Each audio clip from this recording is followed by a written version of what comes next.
Welcome to the Pink Room, a space for real talk by real women about the real issues of our day. As minorities, we're not only your day laborers. We're not only the ones that clean your houses or your hotels, right?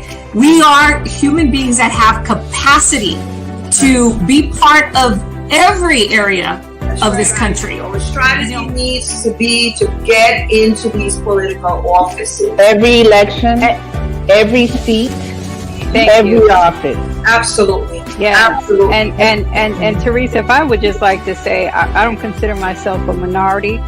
If the world wants to see us as minorities, because we are actually the majority, but if they want to see us as minorities, then call us the super minority. There you go. Okay. Yeah. People started to post some microaggressions that they were experiencing from their professors. Wow. And hearing so many perspectives, they're like, you have to do something. If I have the resource, I'll do well as well. I'll do well just as well as others do.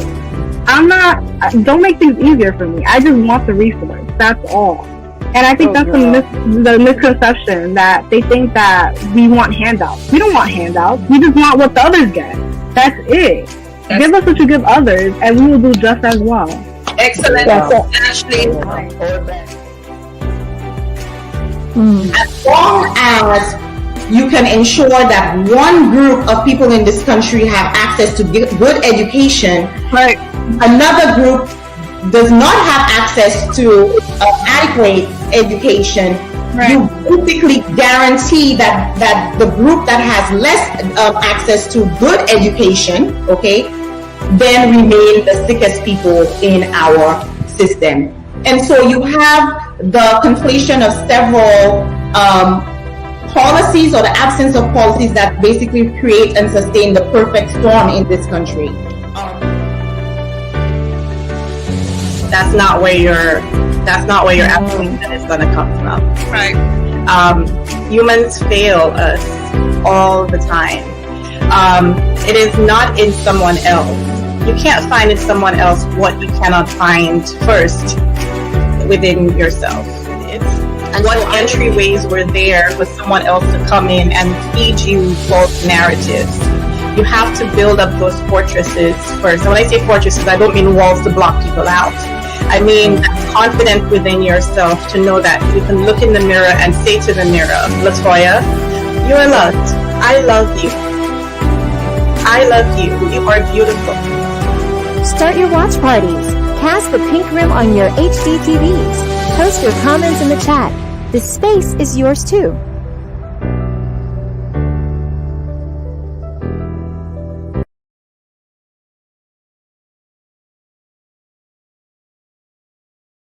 We are so excited to be back. We're back with exactly what you asked from us. You asked us that you wanted a part 2 of imposter syndrome. And I'm going to add my co-hostesses to the line, Dr. Tricia and Shonda. We want to start by first acknowledging all the women who have been victims of R. Kelly. We want to say that we're with you. It will never, the cry for justice will never bring back what you lost, but at least other women will be inspired by your story, and other little girls will be able to see the signs and say something. So Tricia and Shonda, we're back. And let me put up our self-care for today. We are so excited about what's going to happen in the next few months with Pink Room, and we're inviting you to be part of this journey with us. You will not be disappointed. So we want to start with our self-care question for the day, and we want you to share something in the chat of something or someone that made you smile or laugh this week. So we want you to go back to that memory of something or someone that made you smile or laugh this week, and post it in the chat. We are going to put it up on the main screen as we also share with you what made us laugh or smile this week. So who'll be first, Shonda or Tricia? I guess I'll start. So it's really good to be here. It's really good to be here back in the pink room. I missed you. I missed you both. I missed being here. What made me smile this week happened yesterday. After 5 days of no air conditioning upstairs in Florida, in still summer weather and humidity, when I had been told that it was my fault, and since it was my fault, I had to pay anything from $3,000. So starting at $3,000, not up to $3,000, starting at $3,000 to $6,000. And we had a really an energetic discussion, the landlady and I, about whose responsibility it was. And she said, "It is a fact that this is your fault." And I said, "No, that's opinion. That's not how facts are described. That's an opinion. Let's wait for the technician." When the technician came, it was a power surge. Guess who doesn't control lightning? Me. So guess how much I had to pay? $0. Excellent. Slept with air conditioning last night. That made me smile. Excellent. and while Sean, excellent. And while Shonda gets ready to share hers, I'm going to ask you, I see a couple of people on the line, but I'm going to ask you to share, start your watch parties. More importantly, we want you to subscribe. So if you're on YouTube, go back to, or you're not on YouTube, go back to YouTube, subscribe to the channel so that whenever, if you missed it, it's going to come up in your feed and you're going to watch it. If you're on YouTube, start those watch parties, share to your page. We're going to do the same with ours. And just invite more women to join, because the conversation today is a very important one. Very important one. So, Shonda, let's go with you. What made you laugh or smile? And I'm still waiting for the ladies to post. I saw a good evening from Glenda, but we're still waiting for people to post. This is our self-care check-in. You know, we do this at the top. We want to make sure that everyone breathes a little. Shonda, let's hear yours. Oh my goodness. I think I made myself laugh. I'm having a little tech issue, but it's so funny that as soon as it was time for me to share, it seemed like everything cleared up, right? So here's the humor. I was with my nephew one day and he decided to show me, he's 4 years old. I think she froze. Yes, she's froze. Okay, there you go. Break dance. I'm sure you all remember the era.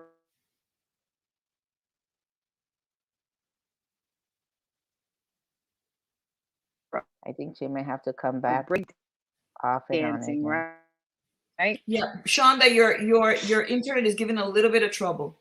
You freeze. So he in said, and out. "Shonda, can you do this with me? Because for whatever reason." Oh, Go ahead. We kind of hear you now. I think she froze again. Mm-hmm. All right, Shonda, while Shonda gets technically set up, what made me smile this week, I just remembered that my husband's niece, Markeisha, had been spending some summertime with us. And she's 16 or 17 years old, maybe 17. Well, she was the one who did the do. Those of you are seeing the do. But we went out because she had, in Costa Rica, they do the graduation dinner. And we went out to buy her a gown for the dinner. And when we went out to buy the gown, along with my sister-in-law, Lorraine, we went out to buy the gown. And, you know, she's thinking, young lady, you know, something simple. I'm like, no, you got to step in that room to make a statement. You can't put on no little simple dress here. It's got to be. So as she picked something out, looked very nice. At that age, everything looks wonderful, right? She picked it out. She put it on. She's like, I like this. I was like, all right. Yeah, that's nice. But, and I started running around the store. I'm like, nah, she got to put on something. So we finally found her a beautiful pink blush, beautiful gown with shiny butterflies, whatnot. She put it on. She was like, you know, that's not my favorite color. I'm like, yeah, but you look fabulous. Anyway, I smiled because she sent me the photos and she looked like a princess. And she was like, and everyone had a lot to say about my dress. I said, that's how you do it. You walk, Yes. you make a statement. So that made me smile. Shonda, you were talking about your nephew and the break dancing, and you got caught. Go right ahead and tell us. Yeah, so I hope it stays in. Poor internet. Sorry, this is the world we live in. But this kid said to me, because he thinks that I can still do all the things that he's doing, like in a park, climbing, sliding. Shonda, can you come on, show me how to do this? So I'm laughing at myself. And in my mind, I'm going, yeah, I like to do that. Let me try it, right? So I figure I've been being a little healthier since this pandemic, shed a few. I can still do a few things. So I get on the floor and I try to do this break dance. And I fell. Oh, But I was already at ground level. We were already there. I was trying to do one pose. He looked at me and he was so serious. He said, Shonda, are you all right? I'm okay. Are you all right? And I bust out laughing. He says, why are you laughing? He said, are you hurt? I said, I'm laughing because I should have known better. So I laughed at myself thinking I could do something from yesteryear. Please don't fool yourself. We cannot do what we used to do all the time. but I love this reaction, though. Yes. That's so it. lovely. About the kind of man he's going to be. Yes. So we have a couple here. We have Alexson says that earlier today I had a conversation with a former intern of mine. We were able to catch up after a few months, and he shared that he was able to secure a job in his field after months of looking.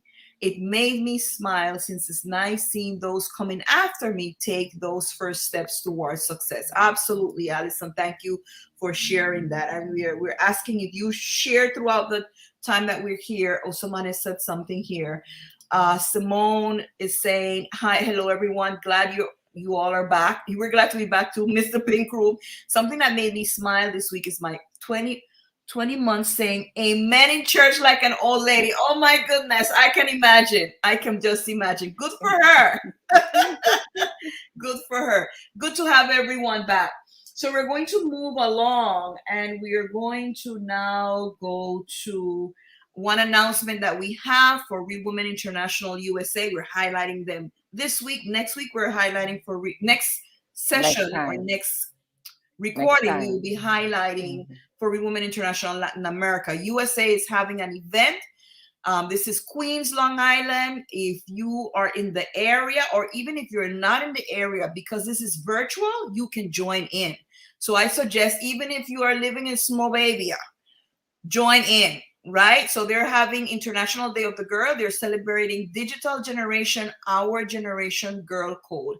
And they're going to be talking all about STEM, catfishing, human trafficking, code, bias, cybersecurity, right up the alley of our young girls.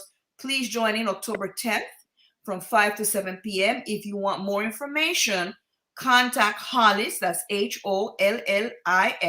Hollis, Hollis at 4rwi.org. Hollis at 4rwi.org. Registration ends October 8th. Make sure 5 to 7 Eastern. Eastern time, 5 to 7 Eastern time. Thank you. Make sure you come in and bring those young ladies with you. It is going to be definitely an event to not be missed. So we are news from the world of women. There's so much going on in the world of women. We wish we could capture it all. Unfortunately, we cannot. But again, to not only the victims of R. Kelly, but also the USA Olympics team, those brave girls that gave their testimony before Congress, any woman who has experienced sexual abuse.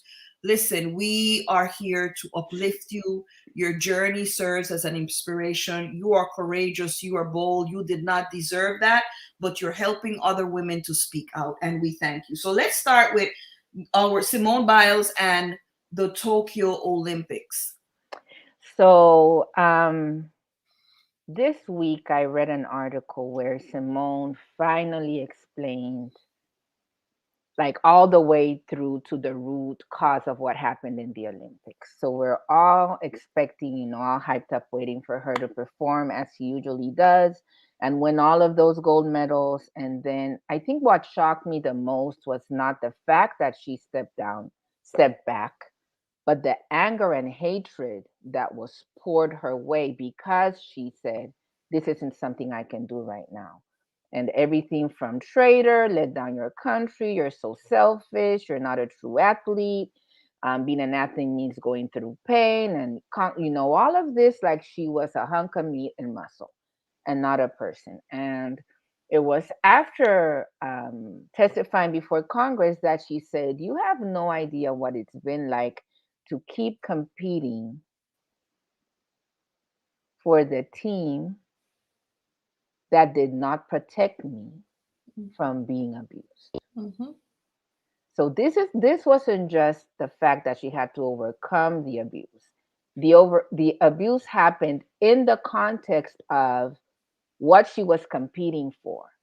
And all these years she's kept on competing. And the fact that she was able to recognize that her, not only her mental health, but her physical health was more important than any gold medal, even at the stage, the world stage of the Olympics, is to be applauded. And I think many women, not only women, girls, women, men, saw what she did and took a deep breath and said, "It's okay for me to say I can't do this anymore." And the fact that we see, and I'm going to be very careful how I say this, or maybe I won't be so careful.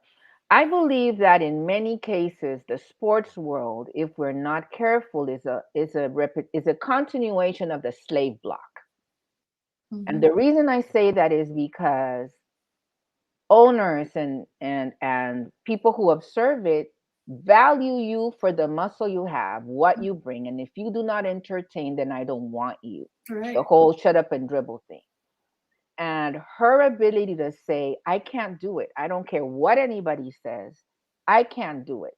And she still stayed in there, rooted for her team, was there yelling at them, helping them to get the medals they got, and waited all this time to say, "This is why I competed all of these years after all of that abuse." But the point came where I said, "I can't do it anymore." And she listened to her own self and did not do it. I think that is to be applauded and recognized. And it's a lesson to all of us. Right. Beautifully stated, Tricia. And yesterday or night before last, I heard about this the women in soccer, not the A division, the B division. They have waged complaints for years about some particular coaches that have been sexually and verbally abusive. And now finally they're listening to the women. So there's a lot more that needs to be done. And I think women are getting the courage because of Simone Biles and all these women in the US Olympic team who have been speaking their truth. Sean, the time is yours.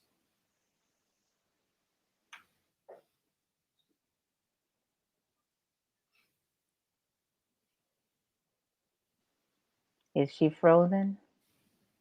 I think she may be. So do you mind if I just start, and when she unfreezes, she can come in so Go we right don't ahead. leave it? So Gabby Potito is a woman from Florida who was a YouTube blog. Okay, there she So is. I apologize, Pink Room, again. Just to bring Go ahead, Shonda. Go ahead, Shonda.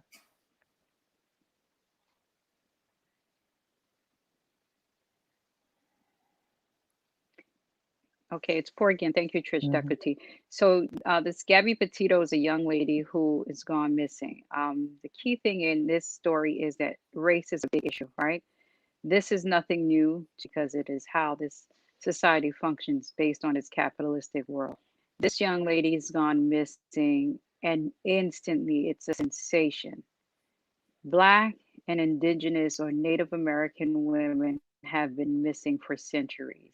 The amount of attention that she received, it is traumatizing. And that is why we continue to go under the rug without having any attention. People just step on us because they don't think that the trauma we experience is real.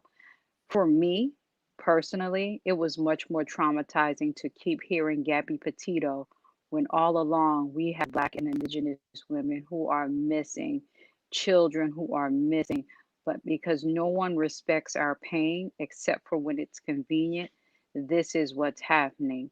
The numbers of Black and Indigenous women and girls missing compared to that of the Gabby Petitos of the world far outweigh the amount of attention she should have received.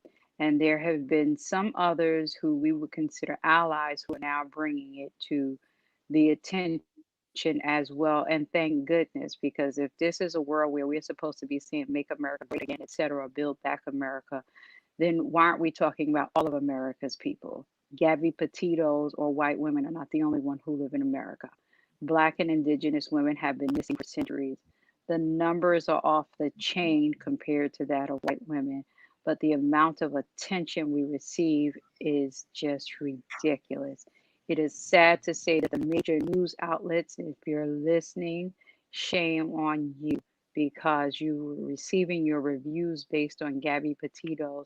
But when we have young girls, LaQuisha and Chiquitas, who are missing from the communities, they don't even get a radio shout out from our own communities. And so, if you all know, there are so many websites out there that talk about Black and Indigenous women missing.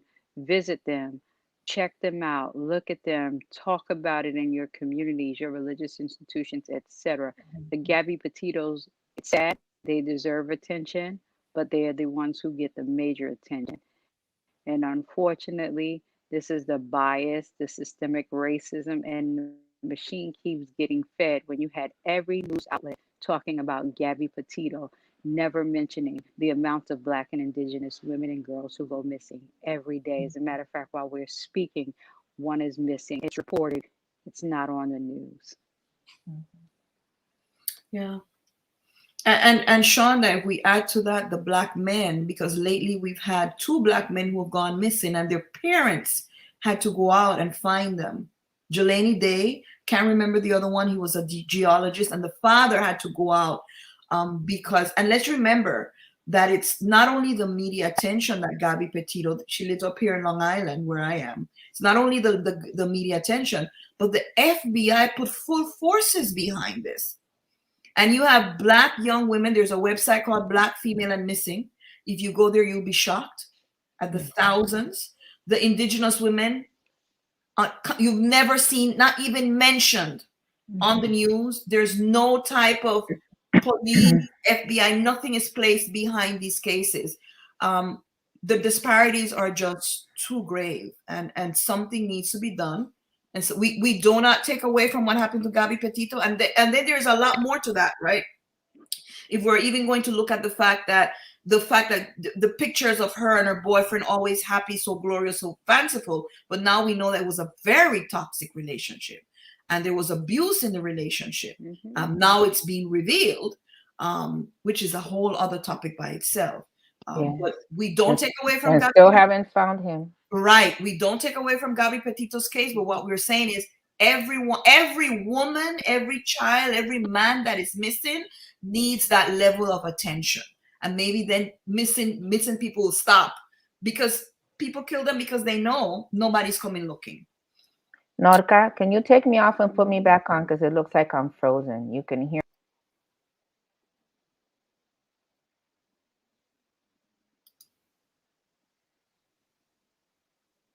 Right. Okay. We're having a little bit of technical problems. It's been a while, people, but we're happy that you're with us. I'm going to screen 2 comments here. Glenda said that because we're going back to the self-care and the smiling. Glenda said that she was happy to pass the state exam. And when I thought I left learning to my children, I am still moving on, advancing myself. That made me smile. Good for you, Glenda. That's right. We're never too old for anything. And Kayla, so sweet, said, the pink room being back is what made me smile this week. Thank you so much, Kayla. We're so excited. And again, we ask you, please subscribe if you're on YouTube. Subscribe. It's important for us to have subscribers. If you're on Facebook, share it on your stream. You're watching this, invite others to see it. Most importantly, feel free to post your comments.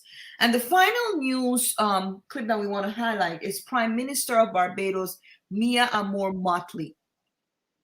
If you've never heard of this woman, or if you have never listened to her, I invite you to go to YouTube, pull up her name, and particularly look for her United Nations General Assembly address that she made this week.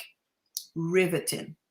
This is a woman that has no fear of calling things the name that they should be called, and has no fear of speaking truth to power. And what is amazing is that she comes from a very small island, a family of politicians and lawyers, but she has really shook the political world with her ability to be bold and fearless. Truly a woman to be admired. This week in her United Nations General Assembly address, she pulled everyone across the carpet. She talked about those tech companies that are making money in the trillions, and yet still during the pandemic, we had children in the world that couldn't even have a little iPad to do their schoolwork. And as she said, if all these companies could have given each child in the world a little computer, a little laptop, a little iPad to do their schoolwork. She talked about the fact that we are not doing anything for countries like Haiti to help them to develop. In fact, what we're doing, we saw what happened, right? We sent them back to nothing. To nothing. No, we sent them back to die. We Not sent to them back to nothing. die. Right. We send them back to hunger, to disease, to lack of safety. That's what we sent them back to. So we send them, and remember, Haitians are our neighbors, right? We sent them back, and it has to be, unless you can prove it otherwise, that it is because of the color of their skin that they were sent back without due process, right? Instead of helping this nation, these people are living geographically in an area that will, according to experts, they will continue to suffer some of the earthquakes, and all the hurricanes will continue to come their way. Why are we not helping them? She also called on nations who were supposed to be present at the United Nations, delegates that were supposed to be present, and they were not in the room. And she was like, this is all a farce. Why are we not in the room listening to this? So really a woman of the time, speaking boldly, speaking fearlessly. And when I see her and I hear her every single time, I think about the fact that women are in this world. There's so many things that we as women can call out, and we need to call out when we come into positions of power. It's not about trying to play with the guys and be like the boys joining. It's really about you telling the truth, because coming from a position where you have been ostracized, disenfranchised, you have to now take the opportunity to speak truth to power. So I invite you to watch it on Facebook, pull up her name, not Facebook, YouTube, pull up her name and watch it and rivet. And people went there with reams of paper, and she had her little phone in her hand and spoke from the heart. And she really made everyone pay attention to what she was saying. I agree with her. The world has enough wealth so that people can have what to eat.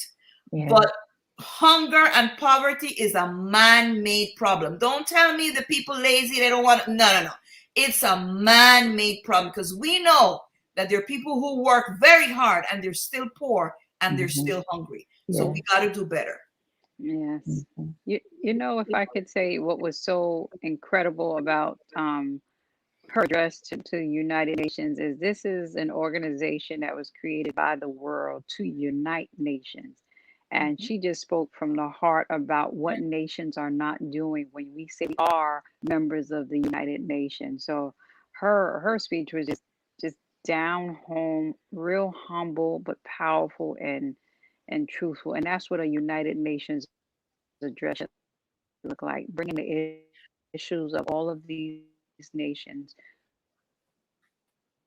There's another thing that she said. Those issues. So I thank her for that. Right. There's another thing that she said, Shauna. She talked about the vaccine and how there's so many people in poor nations that do not have access to the vaccine. And yet we have people living in rich nations who don't want the vaccine. And these people are dying hoping that they could get the vaccine, right? The disparities are it is clear that we do not have the right priorities set up. And yes, you're right, Shonda. The United Nations is about bringing nations together. It's not about politics. Many times the big nations go to United Nations to kind of try to level, use it as leverage for their politics, and not about pulling the nations together and saying, hey, we got to do better. I like when she quoted the song by Bob Marley, stand up for your rights. I thought it was fantastic. So more power to Mia Motley. So today we have fantastic guests. You asked for it. We have Dr. Allison Regis and we have Professor Denise Miller with us. We're going to bring them on the screen, and they are going to share a little bit with us about themselves. If you were not in part one, we're just going to ask them to reintroduce themselves to you. But we're so excited to have them back. And the last time everyone was asking for a part two. So we're glad that you accepted the invitation. So Dr. Allison, Professor Denise, introduce yourselves to our audience and tell us what you've been up to in this time that we've been away. All right, I guess I'll jump in. So thank you again for having me here. So I'm Dr. Regis. I am a licensed counseling psychologist, New York State licensed psychologist. I also work as a counselor for Queens College, SEEK program, and also as an adjunct instructor at NYU for their mental health and wellness program. Since we were last here, so it was technically the summer, but it didn't really feel like much of a break, to be honest. There's always something to do. And I'm sure many of you all can relate to the same thing as well. So I think the main things I've been trying to do have just been juggling the different roles that I play. And I'm also in the process of beginning a career coaching business. And so that's been what's taken up a lot of my summer this year. Awesome. Nice. Okay. All righty. Hi. I am, I actually have not taught for several semesters now, but in the interim, I became a John Maxwell team coach, trainer, and speaker. And I have been working very hard on building that business and fighting a lot of what we're going to be discussing this evening in my set. And I'm really excited because I am officially in the third quarter of completing my 70th year. So I will be 71 at the end of December. Not 71, I'll be 70 at the end of December. And then the very next day, I'll be able to say I'll be 71 this year. My birthday is New Year's Eve. And I'm excited that about getting this far, because unfortunately I have siblings that did not. And also I'm excited about getting this far because although I'm getting older, my brain is still working. I'm still wanting to do new things. I'm still loving my life, and I'm able to pour into younger people. I laugh and tell people all of the time, to me now, if you're 50, you're a kid.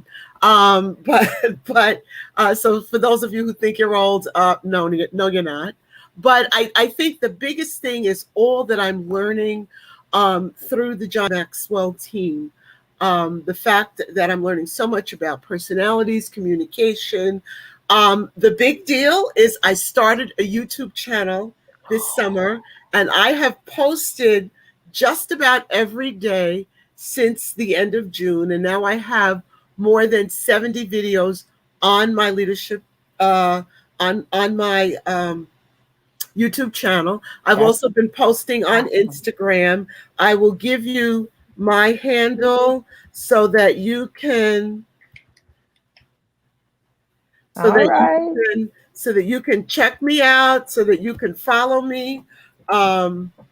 And I post mostly about leadership and communications, and then some words that you might even want to hear about. If any of you have words that you want me to post about, message me either on YouTube or through Instagram, and that's it.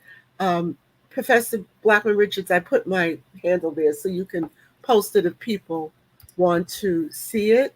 Yes, we will do that. Listen, awesome. Professor Denise, you didn't come to play. No, you did not come to play. And what I love about it, Denise, is that you are sending the message that we're always trying to send to women here. And there's a handle, Denise Lindell, on Facebook and YouTube. Or YouTube, you said? On YouTube and Instagram. And then they can get me on Facebook with my full name, Denise L. Miller. That's nice. And what can you screen it? Because it's not screened and not everybody, I don't know. Right, let me, I just want to add here. You said it's Facebook and? And IG. Denise L. Miller is Facebook. And Denise Lindell is, if they search Denise Lindell on YouTube or Instagram, they'll find me under Denise Lindell. Nice. Yeah. Let me just post this here and then I'll screen it. Yes. Yes. Very nice. Very nice. Well, thank you so much. This is exciting. And I love it. Both women are like doing their thing, coaching business, doing YouTube. Yes. Fantastic. And that's really what it's all about. So we're going to go right into our discussion for today. And we have a few general topics that we want to talk about today and share with our audience, and just following up with the conversation that we had last time.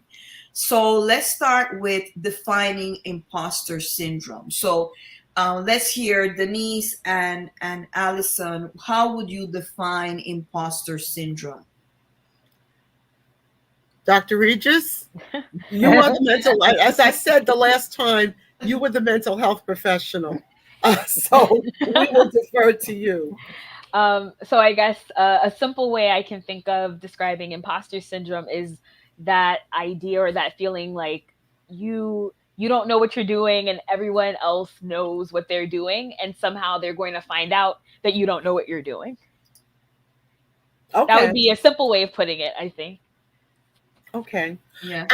And I would put it that you are just put in a place where you feel, because culturally or socially, that you don't belong, because you don't see other people that look like you there, or you feel because of your age or for some other reason that really has no basis in fact that you don't belong there. Right. I think that part of the reason why this resonates so well with everyone is that we are usually so, especially when we are working, whatever area, we are so reflective. We know what we don't know. And we know what we wish we knew. And we know what we would like to be able to do. And we feel like everybody else is in our brain. So we can be so down on ourselves, and we speak to ourselves with so much less grace than how we speak to others. And then that continues to feed that sort of narrative that you don't belong here. Who do you think you are? Someone's going to find out. Just wait. If you open your mouth, they'll know. And then that just feeds into that, cycle of lack of self-confidence. And then it becomes almost a self-fulfilling prophecy because it paralyzes you. So if it was just what you think and it stayed there, then that would be bad enough. But because the way you think has an impact on your actions, then that doesn't allow you to do everything you could do, because you yourself are talking to yourself in a way that diminishes you and doesn't give you the inner strength that you need to step out and do what you know, what you should be able to do, what you wish you could do. And people around you are saying, she's wonderful, she's great. And you don't believe that either. You're like, oh, yeah. And so that's the reason why it resonates so well. Not only with women, there's men that have it and feel it, young people, people with great grades, people with no grades, people with good jobs, people with, it's just, it comes across, every sort of person. Right. And two very important things to add to the fantastic commentary here. Imposter syndrome is more common than what we think.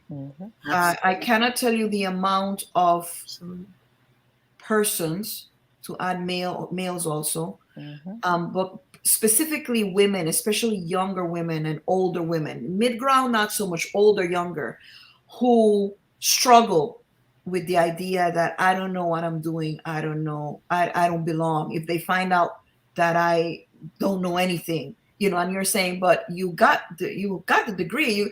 No, but I don't know anything, right? So it's very common. The second thing about imposter syndrome is that a lot of it, and I like what Tricia is saying, a lot of it is that it's in our head. We believe that because of so many things around us that are telling us that we don't belong, that we don't have. And it doesn't help when we are in environments that feed that narrative, saying you really don't belong here. You are the first, what is it that Sean does? First one and only. First different only. It doesn't help. And people are looking at you kind of funny, or they're questioning your decisions or what you do.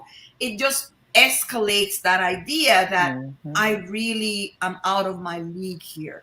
And this is why this topic is so important, because even though people don't openly talk about it, it's something that people struggle with a lot. I don't know, Alison and Denise, have you seen the struggle that a lot of people, especially young women or older women or women in general, go through with imposter syndrome? Yes, and one of the things that Dr.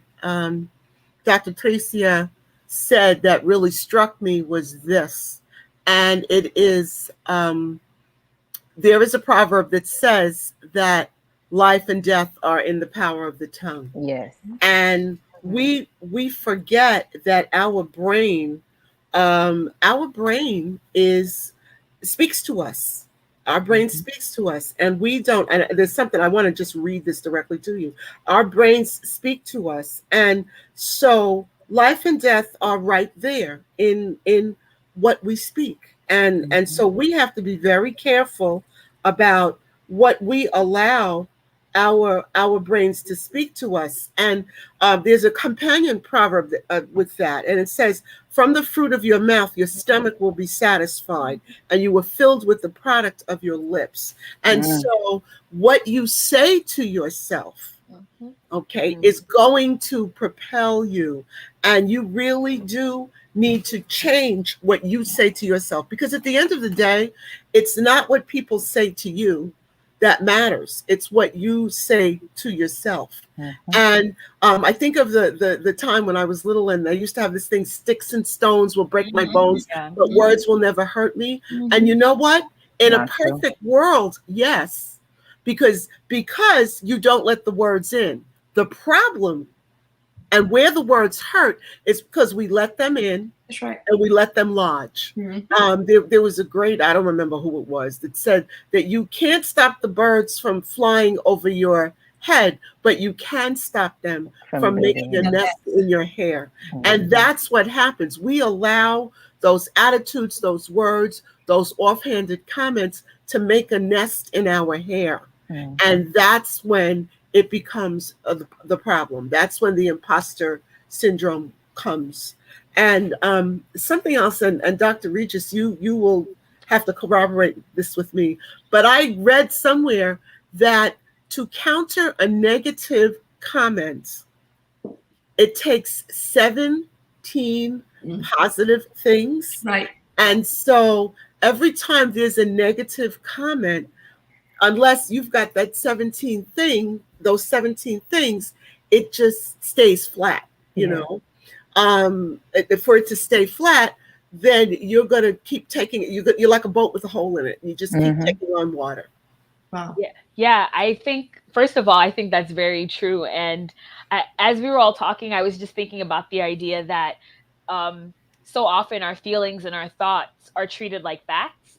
And so that's part of why they lodge, because then we feel like they have some kernel of truth to it, or that they are the ultimate truth. And so sometimes, and this could be not only with imposter syndrome, but with anything, whether it's anxiety, the fears that we have, can then feel as if that's fact, that situation is dangerous, that person or whatever it is that I'm dealing with isn't for me, when we're really allowing our feelings and our thoughts to kind of drive that. But I think also, just along with that, when people are feeling imposter syndrome, they don't share it with other people. So, and that's part of the issue too, right? Is that you keep it within yourself. And so you don't even allow people to say something different to you, or to even really trust what other people are saying, because people may just assume that you're high achieving, you're successful. A lot of the times you're doctors or lawyers or people who are in these professions. So they think, oh, she's got it, she's on top. Maybe she doesn't even need me to say anything or speak anything into her, because she's already got it. And so people may also make that assumption based on the person's success and not really know the internal story. And then it just continues to perpetuate because it's not being shared and also not being counteracted by anyone else. Yeah. And you made a point there that we all as women need to latch onto, and it's this: when you see a woman doing well, whether she seems to need it or not, you tell her. That's right. That's one of the reasons. I don't know if Dr. Falaki is on here. I haven't seen her for a while on Facebook, but I will always call Dr. Tricia Dr. Tricia. Because she worked hard to get. I know what it takes to become a doctor. That's right. She worked hard for that. She deserves that. Okay? That's right. The same with Dr. Falaki. She's, oh, call me Falaki. No, you are a Black woman. You came up through the medical system here in the United States. Oh, no, no, no, no. You deserve that. That is how I'm giving you your respect and letting you know, yes, you achieved that, and I'm honoring that in you. And I think that as women, we have to, we have been taught to be in communication, not in communication, in competition with each other, and we have to get over that. We have to get over that. There's enough out there. I'll never forget one time I heard somebody say, it's, in fact, a female friend of mine said this, it's not like God doesn't have but $20, and if he blesses somebody else, you're not going to get any money. That is like really not the deal. So learn to be generous. I love it. Generous with your praise and with your affirmation, because you don't know what that woman is hiding and what she's going through. Right. Can I say something very briefly here before And then I want to screen a comment here I've been holding for a while. Yes, go ahead, please. Just very quickly, and that is this. The other side of it. So when you see someone doing well, praise them. The other side of it, if you need validation, ask. Please.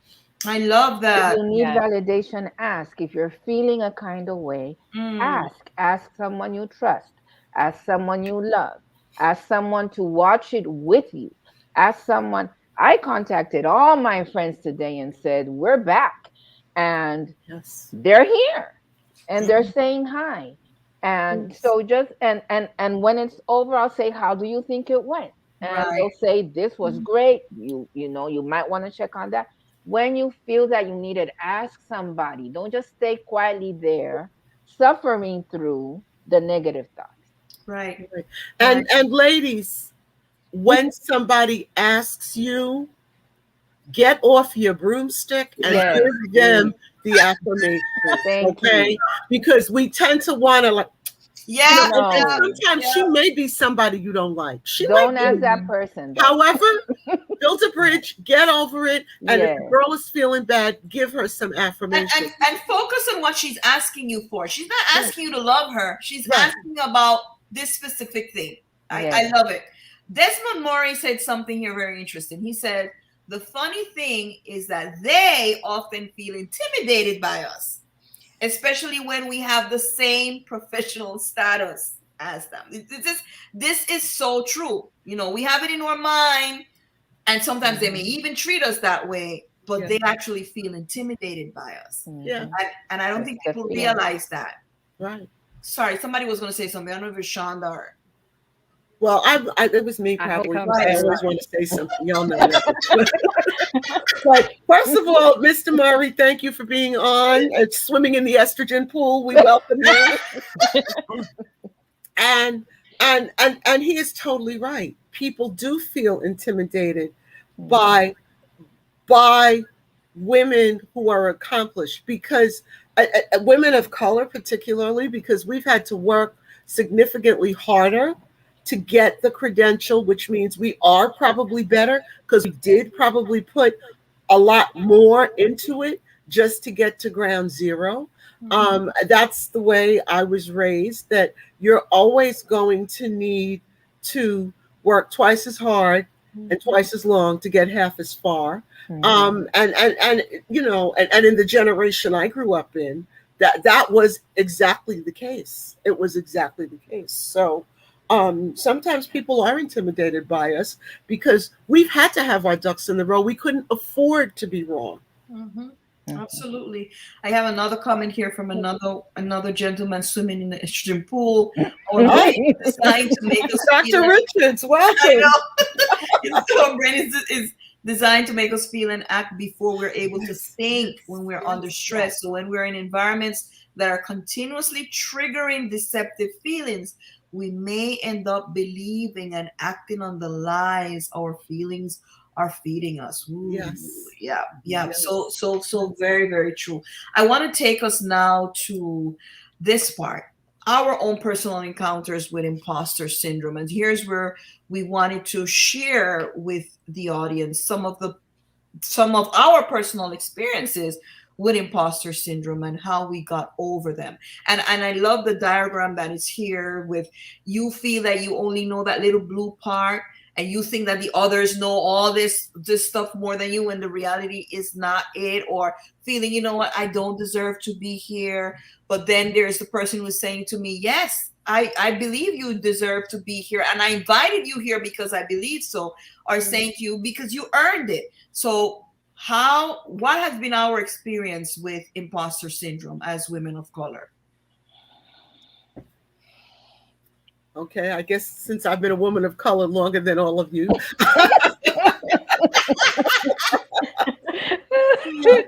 You know, it's interesting because I was always raised as a kid that I could do it.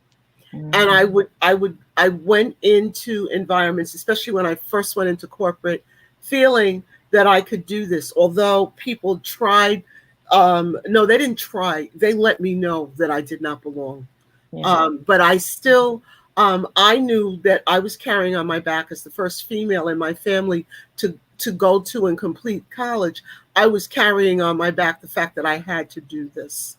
And so oh, Wilma, hi, thank you for coming. I'm sorry. But I went in carrying that on my back. And so one of the things that I have come to understand is very few people will promote you as a woman, and especially as a woman of color, if they don't think that you can do the job. Okay, because having you there makes them look good. Don't ever forget that. Okay, having you there makes them look good. So, and nobody's going to waste that kind of time on you to make you feel bad, because it's a lot easier to do other things to make you feel bad than promoting you. So if you're getting to a certain place, understand that they feel that you can do it. So that's the one thing you always have to remember. With me personally, my biggest encounters with imposter syndrome have come since I started this work on the John Maxwell team. And it has nothing to do with the John Maxwell team. Every single mentor, every single faculty, teacher, peer faculty, they have all been telling me for the last 18 months, you got this, you can do it. Do you realize how big your toolkit is? You go ahead. But what's happening to me is I'm looking at younger people who just are doing things that I would never do. I realized, just please don't ask me why I didn't realize this before. I have 1,000 contacts in my phone, okay? So even if a third of them is bad, okay, there are 1,000 people I can call, and I can let them know that I'm doing this. So why am I not doing it? And so I look at also things like the fear of success. So what will happen to me if I'm very successful at this and I'm doing what I say that I want to do? It means that change has to happen. And I'm usually a person who eats change for breakfast. I love change, but I've had to confront in myself, why are you not doing what you know you can do? Yeah. And for me, I've had a lot of encouragement actually from my colleagues on the John Maxwell team, and especially from the faculty. In fact, I spoke to somebody yesterday because of a commission, if you will, that I've landed. And she said, girl, I want you to go to your mirror and high five yourself. But I've really battled that tremendously. So, but only, especially in this last year and a half, because this is something totally new. It feels totally new. Yeah. Okay, I'm done. Thank you for that. I think for me, a lot of the times that I've really encountered imposter syndrome have had to do with education, because I was a lifelong student, still a lifelong student, and I think there's so many parts to imposter syndrome. So some of it can be needing to be an expert, so always like trying to learn more, trying to be more. Maybe if I keep reading or I keep, you know, kind of going on my way up, I'll eventually be to a place where I feel okay with what I know and who I am. And I think for me, that's where that's come in terms of education or even being part of academia as an instructor, has been sort of trying, I guess, has been navigating or realizing a lot of where my perfectionism and trying to just be everything to everyone, and even sometimes being overly individualistic has come from, of, you know, if it's not getting done by me, it's not going to get done well, or let me just do it because I want to do it my way. And while some of it could be because I think I'm going to be doing it really well, it also, I think, stemmed from imposter syndrome, because sometimes with imposter syndrome, the idea of asking for help can be seen as also admitting that you don't know what you're doing, or that you're incompetent or you're weak in some way. And so I think that that has been something that I've really had to first identify, and then also realize that that's not sustainable, because if you're only just trying to do things on your own, or if you think you know best, or if you're just constantly pushing yourself to just do and do and do and be more for some goal post that just keeps moving, then you're never really going to get anywhere, and you're just going to burn yourself out. And so I think a couple of years ago that really helped me to, when I framed it that way, it really helped me to think about how I've just been operating, not only just within myself, but also with my relationship with other people. And so I've had to really just shape that a little bit differently, and actually talk to the people who are in my circle, and get people who I trust and work with them on projects, and feel better about delegating things, and realizing it's okay to slow down a little bit. And that doesn't have anything to do with my worth as a person, or as someone going into a professional field. Wow. Before Tricia shares, and hopefully Shonda gets back on, I want to remind folk to subscribe. If you're on YouTube, we have quite a number of you on YouTube. Just click on that subscribe, that little bell. Click on it so that this continues to, as we continue our conversations throughout the rest of the year, you will get it in your feed. And if you're on Facebook, we still ask you that you share it, invite your friends to come on in. So, Tricia, have you had any experiences with imposter syndrome? Oh, absolutely. And like Professor Denise said, I grew up in a home where I was told and shown that I could be anything I wanted to be and do anything I wanted to do. Was giving all the resources, all the love, all the opportunity. My parents made life decisions based on the little girl they saw when I was 3. So it wasn't ever for a lack of affirmation from my home. But as time goes on, just like Dr. Allison said, there comes a point where you feel like you don't know enough because of what you see around you. And that happens a lot in academia. I do not have a PhD. My Achilles heel is I don't write. I don't write in a disciplined way. I write when I'm inspired. Right. And then I'm moving into a world in leadership and academia where everything has to do with publish or perish. And I have done a lot of things like Professor Denise said, eat change for breakfast. I love change. I love leading change. But I never write about it. So when you look at the changes that have happened in the field, you'll see other people who came after publish on it. I never do. So it disappeared. It's like it never happened. So that when I started in the job I have now, the initial announcement was for a full professor in the practice pathway, which is a new pathway. Those of us who have spent most of their time outside of academia, not in academia. So there's allowances there. But all the work that I did either wasn't published, or even if it was published, my name wasn't on it. And even though I said, why did you not put my name on this? This was my idea. what they did was print out one of those federatas, which is like a little piece of paper that they Right. stick into the book that says we missed this, but that never made it to the title page, the the where it's stored, never. So when it came time for them to rank me, because it was a faculty rank position, because I do not have my name by the things I've done, they had to bring down the rank from a full professor position to an associate professor position. So I walked in already knowing that the full professors knew that I did not have the backup. Mm-hmm. And it took me a minute to speak to myself and say, I may not have the papers with my name on them, but I can eat all of y'all for supper in public health. And this is what I came here to do. But that transition, and I will be frank, as opportunities have come my way, I have stopped applying to things or even going for things, even in my current job, because of this feeling that if they read my CV, they'll see that the publications part is weak, so they will not give me the job or give me the opportunity or listen to what I have to say. Because if it isn't written with you as an author, what you're saying is an opinion. It's not a fact. And I still struggle with that. I mean, like, very frequently. And you just have to high five yourself in the mirror and say, you know what?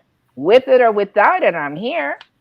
And then maybe later on, if we talk about something else, I'll share something that I feel has been key to surmounting that mindset in this current experience I'm having. You know, Thanks for that, Shonda. You said something, Dr. Tricia, that made me think. You said that you don't write in a disciplined way, but you speak, and we have technology now. Yes, my mom's been telling me that for months. Okay, well, use your phone. That's yes. I cannot tell you how many times I will speak into my phone and then and then send it to myself so I can have an email so I can break it down and do the grammatical corrections and that. But now that we have this technology, allow it to assist you. And if it means that that's what's going to help you get to where you need to get, then that's a good thing. Thank you. Shonda, thank you for that. Shonda, you wanted to share? I think she went out again. Frozen again. I'm going to try. I keep having my yes, go ahead, technical Shonda. difficulties.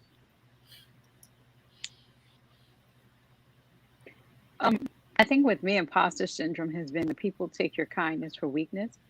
And how I look at that as imposter syndrome is that because they don't see you making a whole bunch of noise and jumping in the front of the room and, all glammed, that I think that people have thought that, you're not capable of doing or being in this room or in space. Another piece that has also come up in my life, and I'm mindful of how I say it, but it's been so true, even until recently, ladies, a recent experience that someone shared, the color of my skin, where I've been in a room and I've often wondered, am I in this space having been chosen by whomever to represent, sometimes because they think that I'm the happy nappy in the room, I'll make it softer and gentler for the others.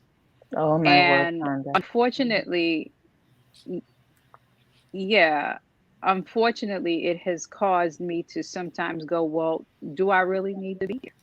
And why am I here?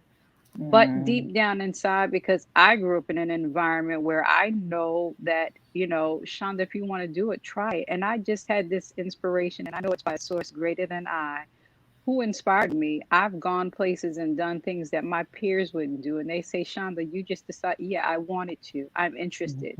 And so when I'm in those spaces, I know I'm there because I'm capable.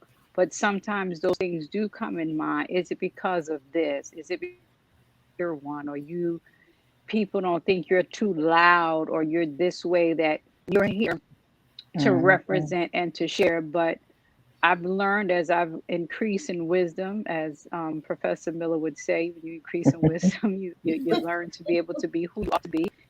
And when I do speak, I think sometimes people pause because they really don't believe it's coming from a person that sat there quietly or humble. And you don't have to be loud, noisy, and boisterous just to represent and to be who you are. And but sometimes I've questioned, am I here because I'm the quieter one, or I'm the softer spoken one, or I'm the one who's very patient and very tolerant of people's ignorance and foolishness?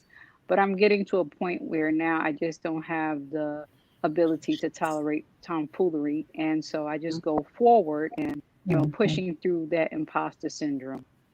That was so important to share. I mean, all the stories here. Desmond wrote something about the publishing. You can read it there, Tricia, which I found very interesting. And I tend to agree with you, Desmond. If you're still on, I do have that mindset. For me, as a woman of color coming up in leadership, it's been very interesting because I've been in rooms where I'm the only person that looks like this. And I've also been in rooms where I'm the only person who is an immigrant, a Black woman, a person with an accent. And if you know anything about Panamanian culture, you know we loud and we crazy and we move hands and and if you're not used and you don't know where I'm coming from, it can be very like, oh my goodness, she's just so right. So for a while, I know that I used to hold myself back to try to be very staid and calm. And well, my opinion about this for a while, but it just was not working for me because in my mind, this is what I needed to do and be to be accepted in these circles, right? And not necessarily give my point of view or my opinion and say, listen, I think right now you're being really racist. I had to really try to be very toned down. And that impacted me a lot because I felt that I was not being myself. So my imposter syndrome came from me trying to take away who I was in my culture to try to fit into this very space that was very different from me. And it's something that I've struggled with because my parents were missionaries. So we have been in other cultures. So I appreciate culture and I'm big about people need to be who they are and having to not be me to it was just something that I struggled with for a long time. And I had to basically change my mindset and say, listen, this is who you are. You're doing a good job.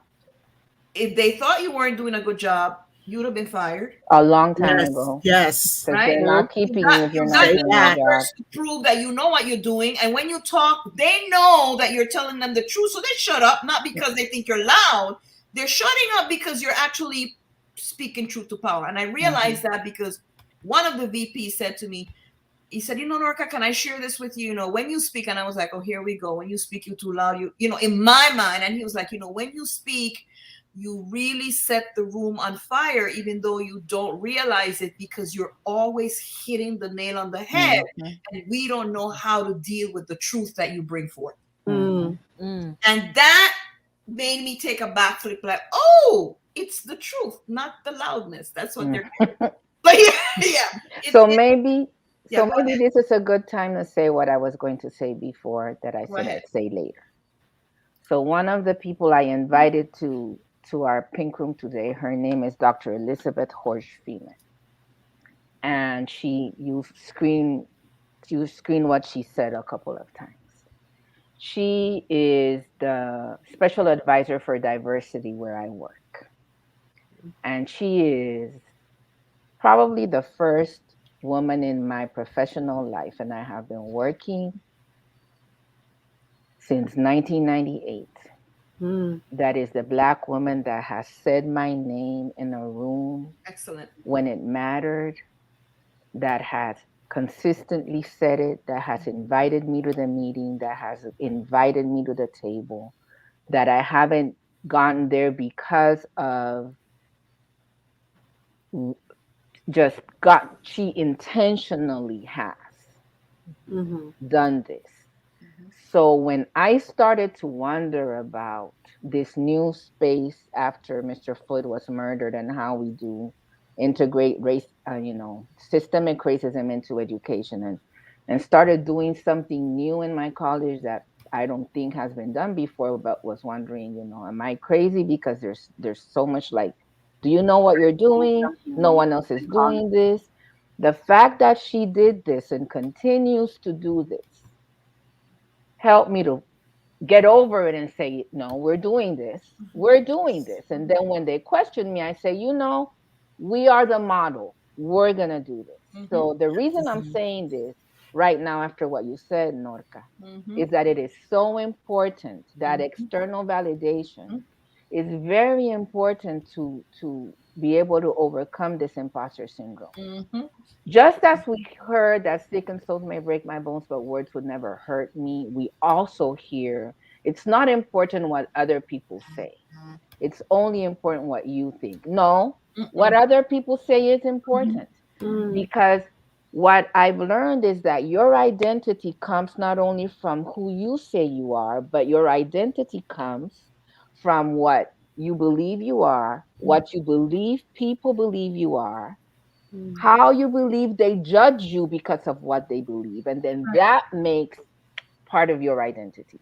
Right. So if you do not have enough people that believe the best of you, then your own sense of self and identity, child, teenager, grown person, or senior citizen, starts to decrease because you're not getting an external voice that is speaking into your brain when your voice isn't loud enough. So I want to acknowledge Dr. Elizabeth for what she's done, acknowledge your VP for what he did, and encourage all of us to be that voice again. Very specific. So not just a general, oh yeah, we love you, you're great. He wasn't very specific with you. He said, it's the truth. It's the truth. And then you very specifically tell the person what it is that you appreciate that they're good at, and that will help them overcome this. And this goes line with, we have another man swimming in the pool of estrogen here. He said, powerful panel discussion, people need sponsors. Yep. Yes. And as men, even especially Black men, must be intentional in creating space for women and to reassure and empower women in the workplace. We cannot repeat this enough. And even we ourselves, I always try to make it a point to bring people up. Because somebody brought me up. When I came into that space at Queens College, I was a supplemental instructor. Somebody brought me up to be part of faculty. Somebody brought me up to be administration. So I do the same thing now. People, but how are you going? This person was just, listen, somebody did it for me. Exactly. I am making sure. And I'm mentioning names. Hey, do you know Dr. Alice is certified? She's this. You need to tap into that. You're constantly trying to make sure that you're pushing people forward by mentioning those names in circles and validating them in person. That is so critical, what Tricia shared here. So we hope that when we leave this space today, we all make an intention about validating those young women among us, those older women, about validating and mentioning the good things that they do and can be, mentioning it in those professional circles. So we're going to go to the next area that we wanted to do. It's not us, it's them. We wanted to talk specifically about when you're in spaces where people are acting as if you don't belong, as if you don't know, and then you are starting to believe the madness because of the way they're acting or even saying things. We want to reassure you, it's not you, it's them. It's them. So let's take it away, ladies. It's them. I have a story. When I was teaching, when I first started teaching, and I realized that I loved it. I was teaching in a department that is known to not be that friendly to people of color. I had been teaching with them for quite some time, and I mentioned to one of the people in that department that I was interested in teaching full time. And he looked down at me, he was taller, over his glasses and said, "Well, unless you have a PhD, we would not consider you." And I looked up at him, I took off my glasses, and I said, "Do you realize that I am the only person in this department that is able to teach this class? You have enough PhDs to sink a battleship, and none of you can do this because none of you has had a real job." Ooh, and I went there, bringing the heat. And then I was like, "Oh my goodness, what in the world did you say?" But by then it was out. You said the truth. And that was the end of the discussion. We never had the discussion again. Did you get the class? Huh? Did you get the class? No, I was still teaching the class. I was at one point in my career teaching. I was teaching more classes than the tenured faculty was teaching. Yes, no, but that class you mentioned. Right, yeah. Okay. I didn't get full time, but I had all of those classes because it got to the point that other people were teaching them and they said, "Well, you're doing this and everybody is going to your classes. Like, so why am I doing this? I'll teach something else." So, and yeah, okay, fine, whatever. But, the fact of the matter that this man had the nerve to say that to me when I was hired because of my background, my business background. I was an image consultant at one point in my life where I was doing colors and makeup and making you look really professional, all that. I had all of that. And still, you're going to tell me about a PhD? And I understand the need for scholarship. I don't want to look down my nose at anyone. I understand it and I respect it. But don't get to the point that you're all that in a bag of chips, because quite frankly, no, you're not. So, I want to, now that Denise brings that up, I want to, Desmond had mentioned something before. Desmond, I don't know who you are, but I'm enjoying your comments. He said that we need to create a different paradigm of success. And this is specifically in academia, beyond publish or perish.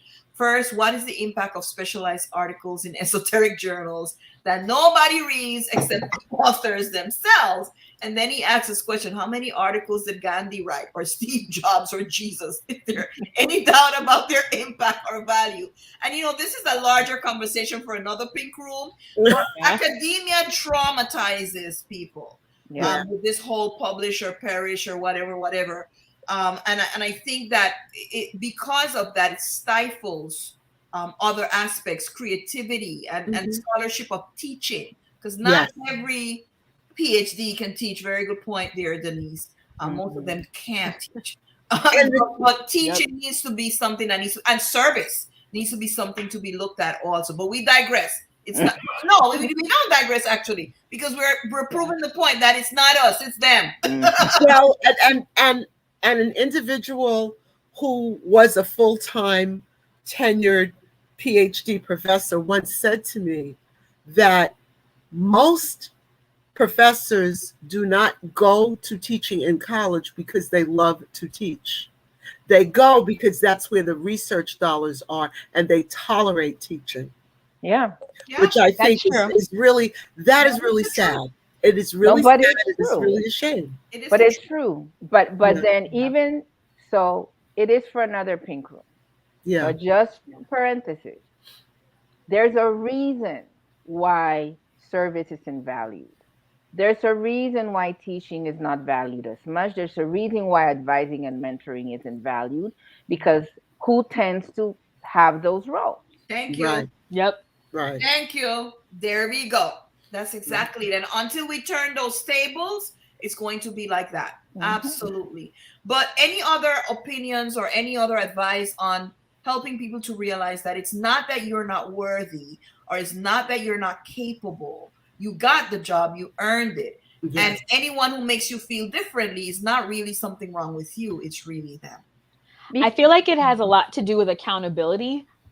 So this actually, kind of a side note. So this semester, I'm helping to do some workshops related to accountability and allyship. And we've been talking about the importance of that, not just on an individual level, but also on an institutional level. And I feel like this really applies, because I think sometimes we can just go into the spaces being just grateful for a job And we don't always think about, especially when we have all these negative self-talk, we don't think about how we are contributing positively to that environment. So even for you, Professor Miller, when you were telling your story, I was thinking about the fact that you were like, no, I know my worth.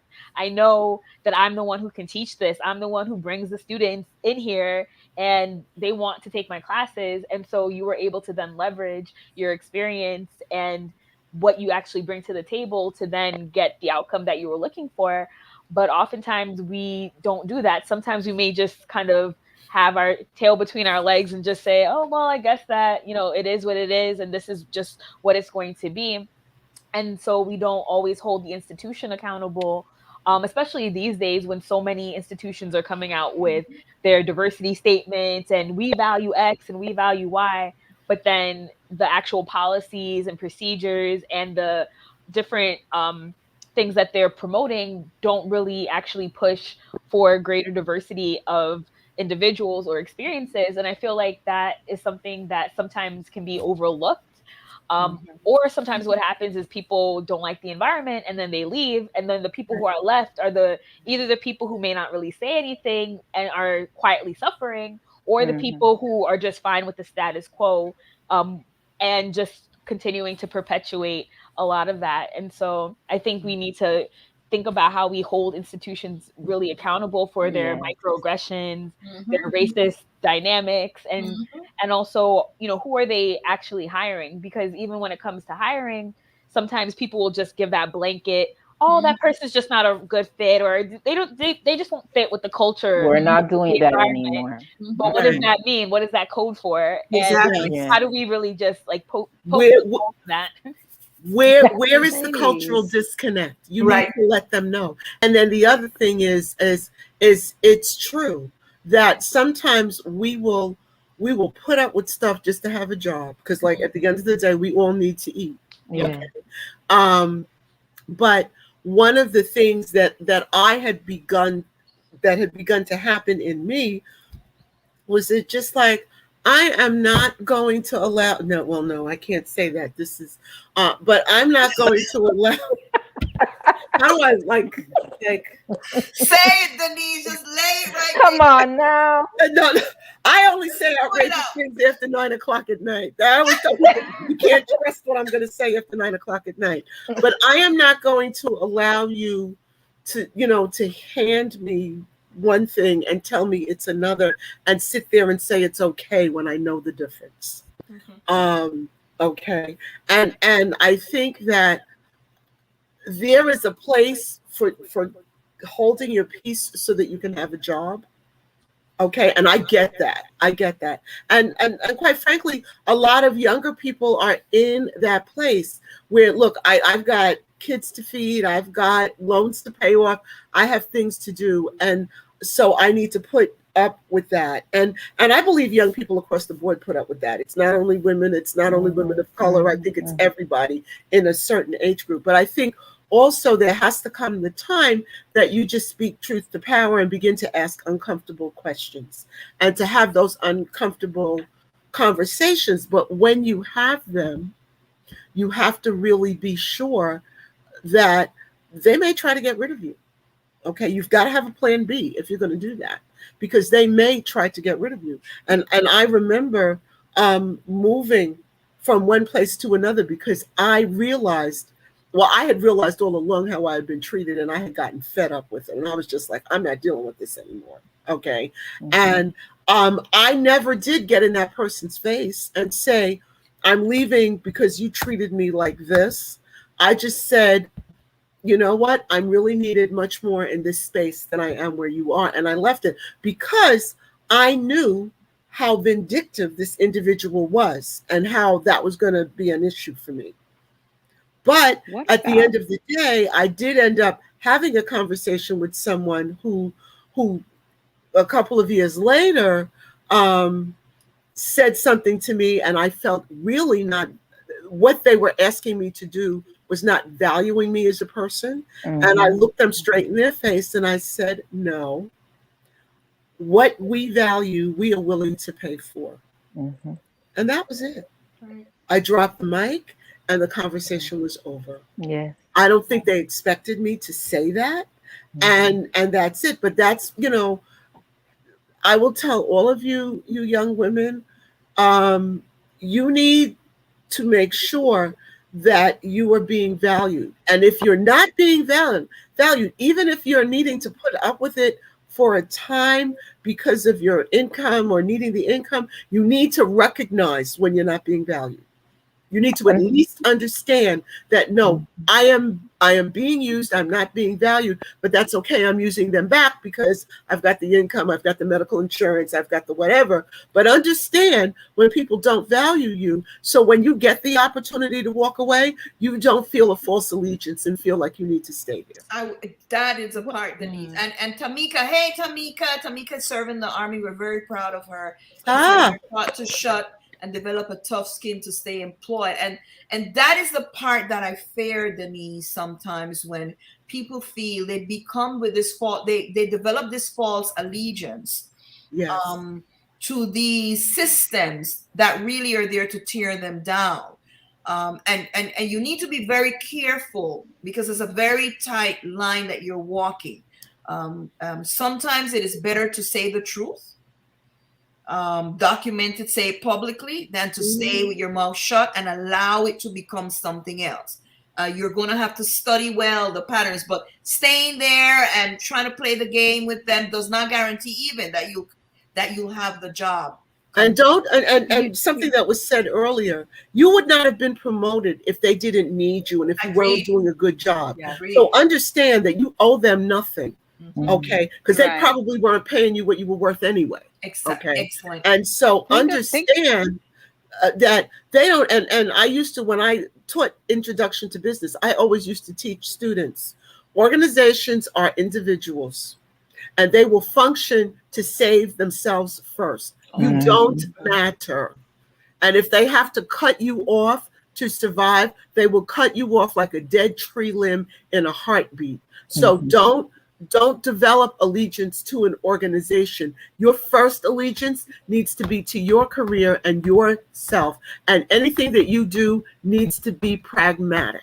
And your values. Because I've seen people, I've seen people loyal to organizations against their own values, thinking they're going to keep a job. No. Shonda, you had something to say. Shonda. Oh, she froze? No, Shonda, No, you she's say there. something. Yeah, I was trying to say something. I hope it goes through. Am I there? Yes. Yes. Sorry. So, think about those spaces too, as we used to talk about imposter syndrome, and even outside of academia, where your friends bring you along, or not necessarily a friend, but a person brings you along, and you're in a space in a room where you realize that you're not there based on what you know, but based on the people that you they always say it's who you know rather than what you know. And so when you're in those positions too, imposter syndrome is definitely prevalent, because you're in a space not based on what you know. It's just because it was who you know. And those situations and those spaces can be very dangerous, because we're moving along in spaces where we're not really professionally prepared. And a lot of times it causes more damage, not only to us as an individual professionally, because we're getting skated along, but it does no good for the organization or what it is you're supposed to be doing professionally. And that's very dangerous. And a lot of times that's how people move along. And people are walking around with the belief that they really do know what they're doing, and they really don't. They know they don't. And that imposter syndrome gets ignored. And you have people in positions that are just clueless, like your previous leader of this great country. Like, why? People who should have the imposter syndrome don't have it. But you made a real point there. You have to understand that when it comes to the greater majority who rule in most spaces, all of them got there because of who they happen to urinate next to in the men's room. Okay, let's just keep it real. Gentlemen, please forgive me. Who they played golf with, who they went drinking with, All right. Because people tend to want to promote people that they feel comfortable with, that are going to fit into their culture. So you may be moved along because of your packaging, but then if you really know that they moved you along just because you fit a certain guideline that they had to meet, then it becomes incumbent upon you to do your self-study and to learn everything you can so that you get really, really good. I have been promoted to jobs because somebody said, "Oh, you'll make it. You'll be okay here," but because I was Black and female. Okay, and by the time it was all over, I was just as good as the men, because I knew that that's why I was being promoted. And so then you make it your business to be, because not all of those men are going to be against you. Okay, some of those men are going to befriend you, and they are going to help you, and allow them to learn from them. You know, not everybody's going to want to touch you. Not everybody's going to want to, take advantage of you. There are some good people, in those other places. And it's to find those people and to allow them to help you come up to speed. But you know what? Everybody who was in charge got into the room because somebody brought them along. That's right. That's right. I think that one of the things that we need to remember with the imposter syndrome that we can learn from these 2 Pink Room live sessions is the importance of sitting down and understanding who you are at your core. Right. What's important to you, what gives you life, what brings you joy. So that when you're called to an opportunity that may seem wonderful, you are able to say yes or no based on that, and not based on a title, on running away from something, or running towards something. And when we start making decisions that way, especially as we grow in our professional journey, there is such power in being able to say, you know what? I'm not interested. And you're saying you're not interested because it's not you. Right. And the whole point, what happens with the imposter syndrome is you're not you. Right. You feel that you're not you. This isn't me. I'm showing up as someone else. Right. So it's so important that we figure out who we are, because you can go your whole life. And that's another side of the imposter syndrome. You can go your whole life ignoring who you are. Right. You're working because you have to, in jobs that you need, without looking for more fulfillment, staying in relationships you don't need to stay into, because you are not taking time to say, wait a minute, is this me? Is this what I really need right now? Is this what brings me joy? Is this what makes me good? So if we're flipping the script on what the imposter syndrome does, get to know who you are with yourself so that you make your decisions, life decisions, work decisions based on that. So I'm going to add this, and I'm going to ask each one of you to share, because I'm hearing some very powerful stuff here. Why is it that we suffer from imposter? In case everything that we said, people didn't get it, tell me one reason why you think we suffer from imposter syndrome as women of color. Just give me one reason, everyone. So of course, we're going to start with our guests, Allison and Denise, and then we'll jump in with why we think we suffer from it. So I think that women, particularly women of color, suffer from imposter syndrome because it's kind of compounding the messages that we may have received just growing up or just in other spaces, along with the systemic issues that we were talking about earlier of being a woman, being a person of color in spaces where we're not the dominant group. So yeah, I'll just leave it there. I guess what I'm going to say really kind of dovetails with what Dr. Allison has to say. Feelings. As women, we tend to be emotional beings, and we want to feel good about everything. And we have to get over that. When we're working in organizations, we have to become more pragmatic, and stop feeling every little things. Your feelings are for your personal life. Leave them at home. You don't want to be compassionless, certainly, but you cannot guide your career based on how you feel, because feelings will always land you in a ditch. Shonda, Tricia? So I think one reason is because we're supposed to feel like we don't belong. The reason we feel like we don't belong is because we're supposed to feel that we don't belong. And just like Denise just said, it's not about how you feel. And really, it doesn't matter if they believe you belong. As long as you are bringing something that is necessary to the organization, I don't need to feel warm and fuzzy and loved by everyone. It's nice, but if the organization needs what I have to say, then I'm going to say it because it's for the good of the organization. And if you do not feel respected at the table, get another table, leave, and go to a table where you're respected, or start your own table. Absolutely, absolutely. I think that sometimes too, it has to do with our values not aligning with the values of the organization that we're working in. And I think Teresa made a very good case for that. Once you see that your values are not aligning, it doesn't matter how much money they pay you. It doesn't matter how much prestige you think that comes with that title. If your values are not, your personal values don't align with that organization, you're always going to not fit in. And you may try to be loyal to them and do their biddings, because I've seen that too. I've seen women of color do the biddings of the organization because she wants to protect her job. It doesn't fit you.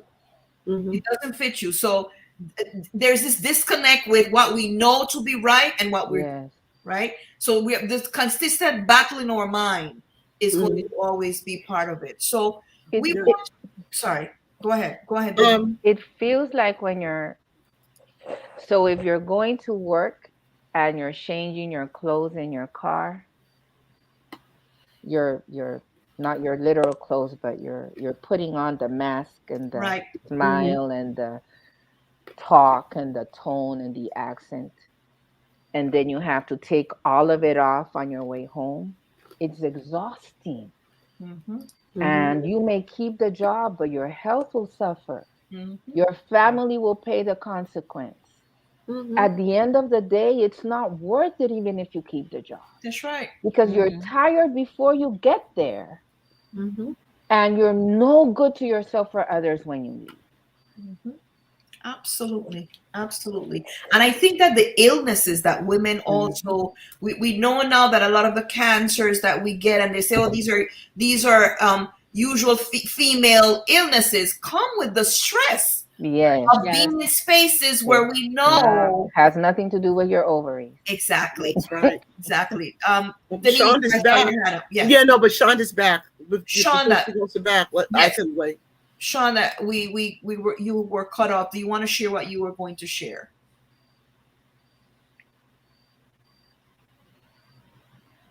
I think she's quiet again. Yeah, her internet might be. Yeah. Wow, I had a menopausal moment. Let me. Men have them too, and they don't call them that. But I hope you all I really did. I had a menopausal moment when Shonda came on. I wanted. Shonda's in. It's because Shonda, so speak. Conditioned and traumatized. It has a lot to do with the feed the machine of racism. For some reason, we hear her, but we don't really. Yeah. Go ahead, Denise. We have got to. Again, you can't allow other people. Mr. Murray, I'm reading your comment. That's great. Are you sure? And that's all I'm going to say to you. I was just going to ask you. Just because people would look at me and think that I never suffered from imposter syndrome ever in my whole career. And that is absolutely not true. Okay. You know, Denise, let me just share this. You know the person, Denise, but I'm not going to call the name. Right. I got a call this week from a very self-assured, confident young woman, top graduate from Harvard recently, top of the line, extremely brilliant. I mean, she opens her mouth and everyone listens because she's that brilliant, very sharp. And she carries herself in a way that people are even afraid of her. Like, oh my goodness, you talk to her? I'm like, of course, what's the problem? You know, she's a human being like all of us. So she recently got this position, very high position. We're very happy for her. She calls me and she says, you know, I want to share the following with you. I've been feeling this in this current position. I've been feeling as if they've made me feel as if I am the problem, and I'm questioning my intelligence. I'm questioning my values because they're saying to me that I am not fitting into the culture and they're disappointed, If you knew this young woman, I guarantee you would never believe that she was starting to question herself because of her environment. And my thing to her was, I've heard you. I hear what you're saying. I'm going to tell you two things. One, you're going to write an email documenting everything. Yep. People don't like to write. I love to write. They are my receipts. I don't care. You don't answer my email, that's my receipt too. I sent you an email 5 months ago with this issue. You didn't answer. That's my receipt, right? So I told her, you're going to write, you're going to document everything that you have said to me here, because it clearly is a problem. This young woman came to work. There wasn't an office prepared for her. She had to spend the whole day walking around campus. The person who had the office was like, oh, you know, I haven't cleaned out the office. And finally, when the person came to clean it out 2 days later, it was just a bunch of trash that she shredded. Like, you could open the door for her to go into to sit in the office. So I said, you're going to document. And the second thing I want you to remember, I said, you are bringing value to that table. How many people there graduated from Harvard? She said, you know, honestly, I don't think anyone. I said, you're bringing that to the table. How many women of color are there? One. How many persons of your age with the education that you have? You are bringing that to the table. So she was like, oh my goodness, thank you, because I had not thought about it. I'm like, yeah, they're not doing you a favor. You are bringing that to. So sometimes we see people and we see women, we're self-assured, and honestly, sometimes we have to do that. But deep inside, the struggle might be very, very real. And it's not a sign of weakness. It's just because of the many things going around us. If we don't have people that are helping us to walk us through, and we're not checking ourselves, it's easy. And I think it goes. Go ahead. Oh, I was just going to say, I think it goes also, it can, in terms of the environment, be when you change your social reference kind of changes too. So sometimes people may be, let's say you're the valedictorian and you're used to being like the highest person, and then you go to a different pond and now you're like the small fish, big pond. That can even sometimes bring up those imposter syndrome feelings too. So they may not have necessarily had that experience before, but that doesn't mean that them going into a new environment where they're different, you know, level on the totem pole or something doesn't come up. And so I think even to what was mentioned before, having that self-awareness can be so important. Like, if you know, when I go to a different environment, these are the feelings that I may start to feel, you can already start to address those before they even become a broader issue. Yes. Tamika, let me just say this before Denise comes in with her very eloquent, very on point. I just want to say this to Tamika. Tamika, I have learned this the hard way. We all add value to these tables. Don't ever doubt that you're not bringing what you're bringing to that table. None of them can bring. Not one of them can bring it. You're bringing a perspective. You're bringing a level of wisdom that they do not have. They need you at the table. So they're not doing you a favor. You're doing them a favor. Write that and say that to yourself every day. I'm doing them a favor by being here. And you know, Tamika, that is so true, because frankly, they don't want you at the table. So if they bring you to the table, it means that you've got something that they can't get anywhere else. Hello, F. Thomas. Good to see you on the line. But that's it. What you did for that young woman was the 1-to-17 ratio. Yes. That we talked about. And that's why we always have to make sure that we do that for each other. That complimenting and reminding people. It's not necessarily even a baseless comment. It's a reminder of, girl, you got this. Girl, you bring this to the table. So that's very important. And then all of you ladies here, whenever you have a meeting and anything is discussed or agreed upon, I learned this from, he's younger than me, he's about 10 years younger than me, but he was my boss 20-something years ago. And he always used to say to me, the person who writes, WRITES, wins. You always follow up with a memo. This is what we discussed. This is why I understood you to say. This is what I understood you to agree on. I just want to make sure that I have it all right. And then send it with a return receipt and a read receipt. Because if you can see that they saw it, they can say that they didn't see it or what, you still have it and you file that stuff somewhere. And that's it. And don't file it on your corporate documents, but resend it to yourself personally so you have it. So that all of a sudden, oops, we erased your drive. No, you don't, none of that. None of that. Yeah. People pay big money. People have to pay big money for that kind of advice that we just got. Right? Yes. That's real. Yeah. Very real. So we're winding down to our final segment. So we're almost done. So final segment, we want to talk about specific, even though we've been given tools, and Denise gave a powerful one. Writing, again, your receipts are writing, people, write. Some tools that we can use. What are some things that we suggest here in dealing with imposter syndrome? Affirmations. Your brain needs to hear your mouth say that you are worth it, that you are good. You need to start to speak into your own head. I've told some of you, I think I told you, I have affirmations on my phone. When I'm commuting, sometimes I play them. Sometimes I'm just walking around the house and I'm just playing them. I'm just playing my little affirmations because I need to hear them. And I'm just looking.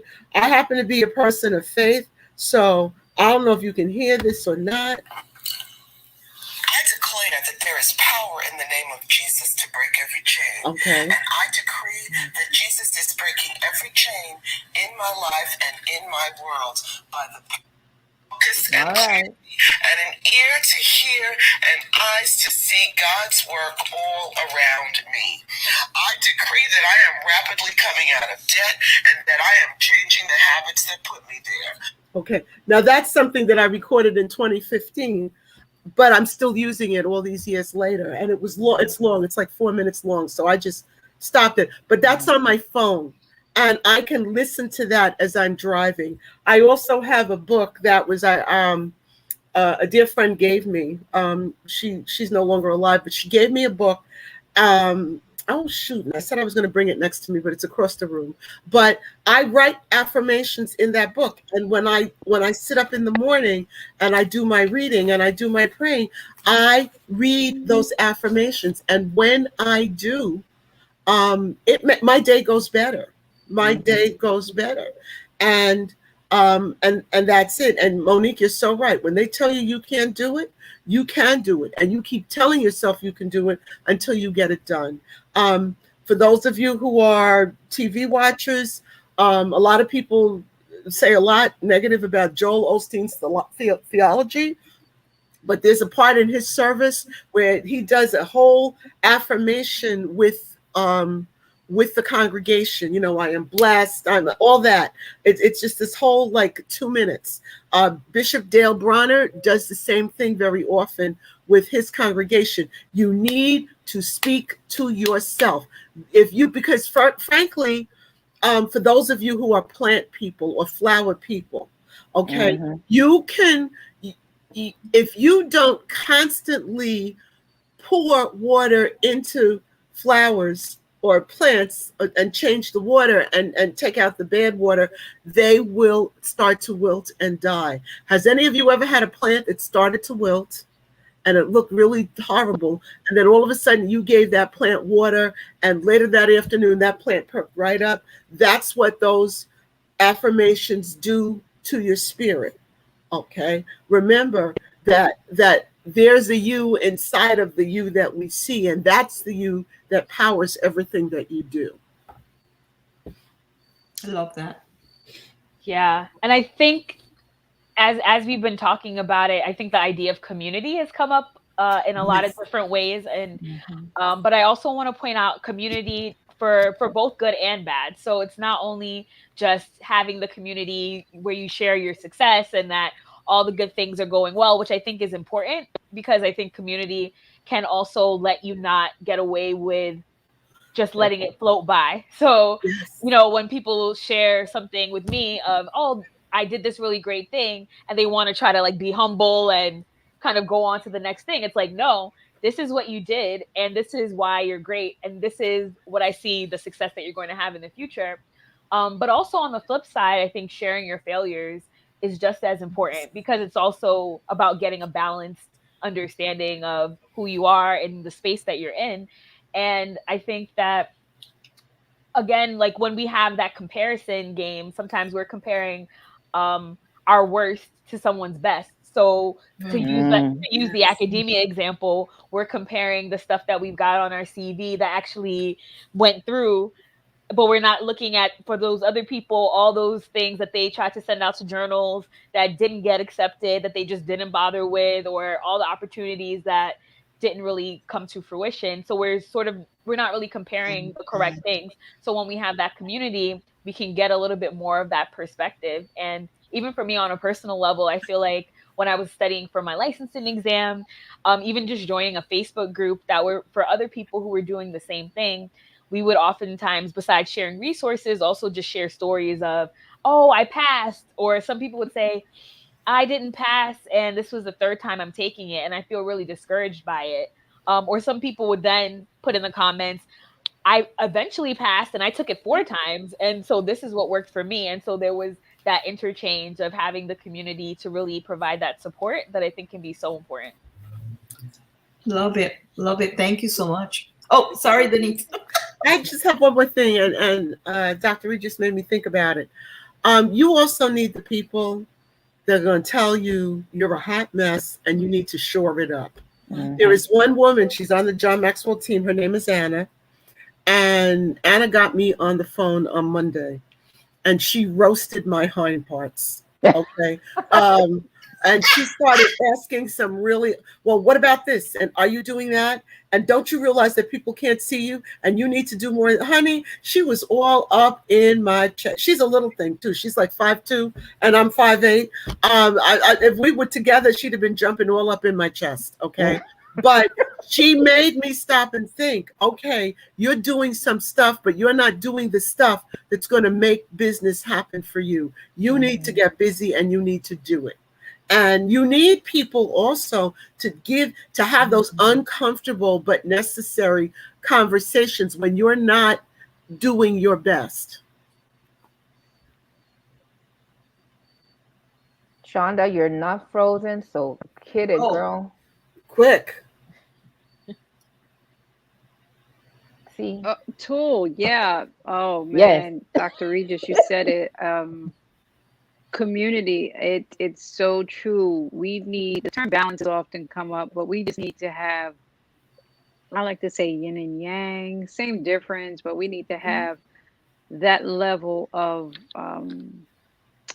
trust, friendship, girl friendship, male friendship as well, allies, to be able to say, hey, this is what, I see, this is what's going on. You can go from here, you can go from there. You really showing out,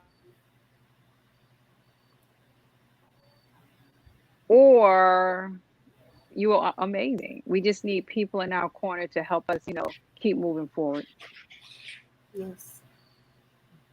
I think that self-reflection is a very important tool that we do not use enough. And I think that because we're always so busy, we leave that like at the end of the list. We wake up running late, so we don't do it in the morning. We go to bed dead tired, so we don't do it at night. And we're busy all day. So if you can't do it a certain time every day, book a time in the week where you'll do it, or book take your days. So don't leave all your vacation days for that trip you're going to take with everybody. You're going to be tired anyway. Take a couple of those vacation days sometime during the work period and set that time to sit and reflect and say, this is where I thought I was going. This is where I think I am. And what do I need to do? Because the most unsettling feeling is not knowing where you are. Going back to Simone Biles and the twisties and why she stepped back was because she explains that there comes a point with gymnasts when they do not understand where they are in relation to the floor or to the bar. And if you don't know where you are, then you're lost. And if I compare that to our daily lives, one of the most unsettling things is not knowing. Am I where I'm supposed to be? So take some time to do the self-reflection. That would be the tool I would propose. Yeah. Well, I think some very powerful things have been said. I think that for me, one of the most important things that we can do as women is to make sure that we have those friends that will affirm us also. It's important. The self-dialogue is important. It's important to have those people who are going to speak truth to you. It's important to have those people who you know they have your best interests at heart. And when you share with them, they're able to affirm that you're on the right path. I think that's so very important for women. I think that oftentimes we go through, and community is definitely important, but we go through life kind of trying to figure things out on our own. And there's no need to. There are women who have been there, or there are women who are going through it right now. This is your circle of your council. Create your council where you can share with these women what you're going through, what you're feeling, what your thoughts are. And 9/10 out of time, they'll tell you, listen, it's not the way you see it. Right. It's not the way you see it. And that is so affirming, because then you realize, okay, I'm not crazy. This is, I think, I don't know, maybe someone wants to add any other advice, but I think that the advice that has been provided today has been so very valuable. Allison, I see you have your hand up. I think one other thing that as we were talking, it made me think about was self-compassion. So really just cultivating a lot of that, but in addition to like the self-awareness part, but also because a lot of these things are automatic thoughts and automatic feelings. And so being able to be mindful, slow down, and have the self-awareness, but also the self-compassion. So I think when it comes to imposter syndrome or those feelings, that I guess we also need to take a step back and think about how we're defining ourselves. Because if we're defining ourselves based on the accomplishments that we have, then if we're not constantly seeing accomplishment, or if we're devaluing the accomplishments that we have, then how does that impact how we see ourselves and what type of value that we're bringing to the situation? So I think if we're able to also recognize that piece of things and that we are more than our accomplishments, then I think that can be really important to do. Easier said than done, but really important to do. You know, Allison, I'm going to share, Allison and I work together, and I'm going to share something that I shared. I think Allison was in the group because she came to mind. And sometimes when we talk about that council of persons, sometimes it might be people that don't even look like you. It might be just you saying to someone something. This happened to me last week. And I am taking it from the angle that Allison mentioned about accomplishment, because often as women, we feel that what we're doing is not enough. So we need to do more, or we need to move on to something higher, because that's the other thing. you're at that level. That's not good. You need to go higher, right? Mm-hmm. And this week, interestingly enough, I saw a colleague, a gentleman. He's director of another program, very prestigious program, called the Macaulay program. And happened to be going to the same event. He saw me. Hey, Norca, called me over. Unusual, because we'll usually greet, very nice, polite. Called me over to sit with him. I went over, started talking about his program, my program, and then I mentioned to him something about, I've been thinking that maybe I've done enough. I've reached a ceiling. It's time to, move. So, and again, that to me also is part of imposter syndrome, because you start to feel like, I'm afraid, because if I can't do better than this, then it's going to be like, am I fossilized, right? So I mentioned this to him, and he was like, what? No, absolutely not. He's like, listen, you guys are doing too well. This is not the time. He says, you need to leave institutional memory. He said, you doing this 4 years and moving on is not enough to make a dent in this institution and all the systemic issues that it has. You have to make a dent. You need to keep it make it become a standard and a pattern. So the institution has to change around your standard and but he's like, you and your team, you guys are doing too. And I was sitting there almost Providence, Norca. Dumbfounded. I'm like, is he really saying Providence? Because would you have usually said that to him? Would you have thought that you would have shared that with him? Never. So never. Providence. And that he would have said that to me? Never. Providence. And he said, you need to tell your team, you guys are doing great work. You are the program to best to look at. You don't need to know. You keep it there. Keep that standard. Everyone needs to work and try to reach your standard. And I thought that was powerful. And I'm saying this to any woman out there who may feel, I've hit the roof, or I'm not doing enough, or I need to do more. Sometimes you need to become the standard that other people need to elevate themselves towards. And you need to give yourself that time. And I think no one has ever said that to me before. And it really made me stop and think about it. Now, I think what's very interesting is that you heard from that individual, but you remember that during the accreditation process, they said that to you as well. But again, Denise, imposter syndrome would have you believe that was 4 years ago. It's all we need to just, okay, let's move on. Yeah, no. You're right, Denise. You're right. The accreditation process told the whole school that you should be modeling what she's doing in that program. They told the whole school that. The provost, all the deans, all that.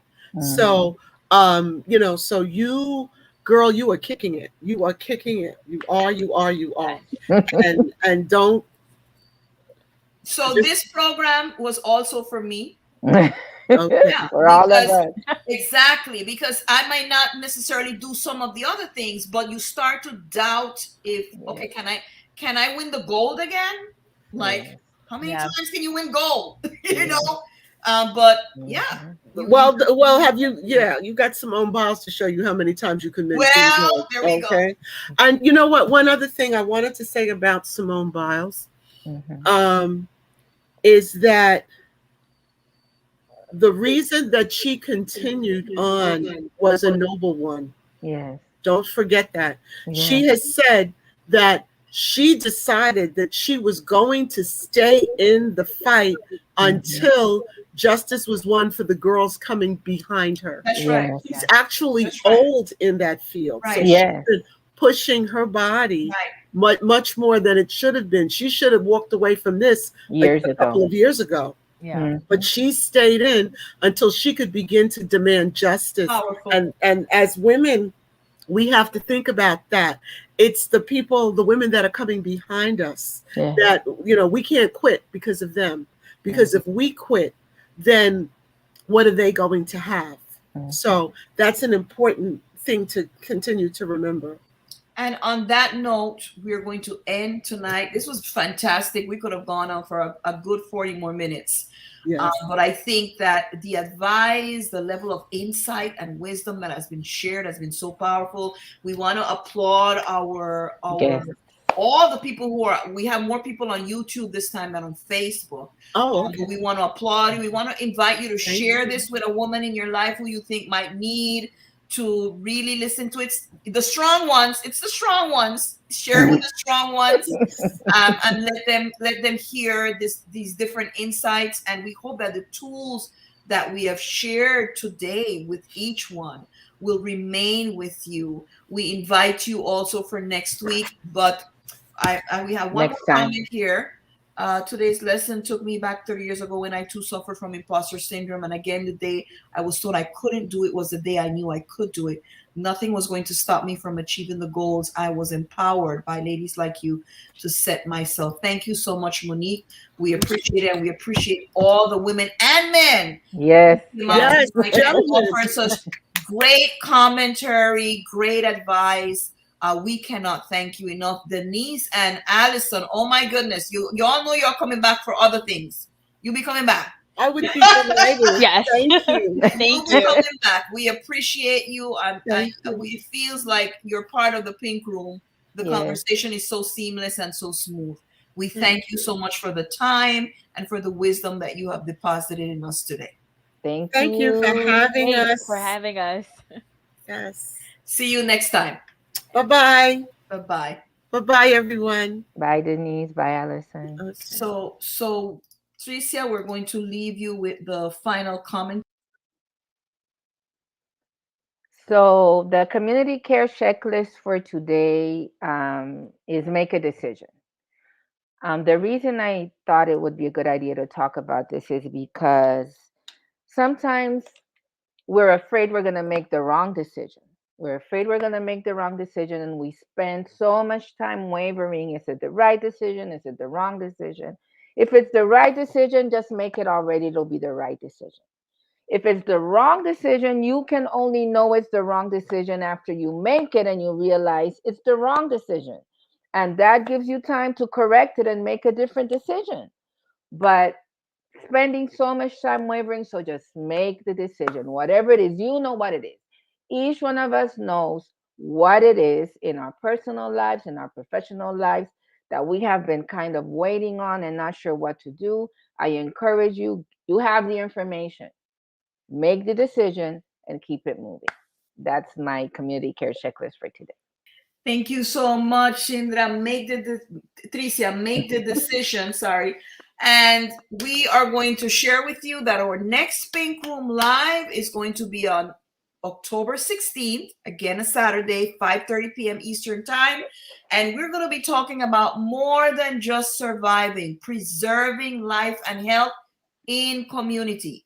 How can we preserve life? How can we preserve health as a community? We have Dr. Fiona Lewis, who's doing amazing things out there. Yes, she's joining us, sharing the amazing things that she's doing and giving us the tools, because what we want to share with you is the tools, the insight, the strategies, so that you can move forward. Tricia and Shonda, I allow you now time to say goodbye. Bye, everyone. It's really great to be back. We have missed you. Yes, love this. Have a good night, everyone, and we hope to see you on the 16th. And we'll see you next time in the Pink Room. The Pink Room is a produced resource of For Real Women International, Inc., a non-profit organization with headquarters in New York and affiliates in the United States, Latin America, and the Caribbean. The views expressed here by hostesses and guests do not necessarily represent the philosophy of For Real Women International, its affiliates, members, and board of directors.